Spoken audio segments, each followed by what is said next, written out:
ในเด้อ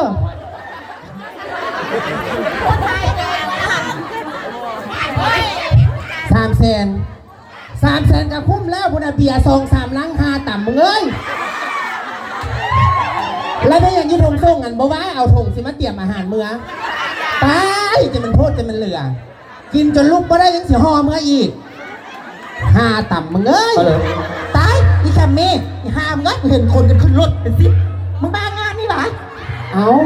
แต่เจ้าภาพเพิ่นเซิร์นน่ะพร้อมทั้งครอบครัวโอ้ครอบครัวพ่อแม่ลูกมันเอาคนมัดเป็นตระกูล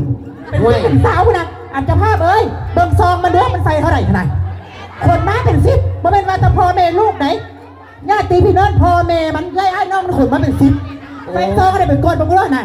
เขาเซิร์นพร้อมด้วยครอบครัวเป็นเซิร์นพร้อมด้วยตระกูลห้ามเอ้ยโอ้ยอีหน้ามาเตะปากเงินเด้จะมันเข้าใครหน้าใครตาก็เอาไม้มันคุ้มค่าแหละเนาะเงินแพงหายากช่วงนี้จะโพดกระเรือดอกคนมาเป็น10 วายุอ่ะได้ฉันไม่ใส่แต่งานเดียวกูบอกว่าสั้นคนเป็น10พี่น้องเอ้ยคนขึ้นรถน่ะไปเครื่องมีไกลๆใครแต่มันโมเอมาพร้อม5ต่ำเลยโอ้แฮจังไหนมาเล่นอยู่หน้าไปนี้ก็มากูแหละ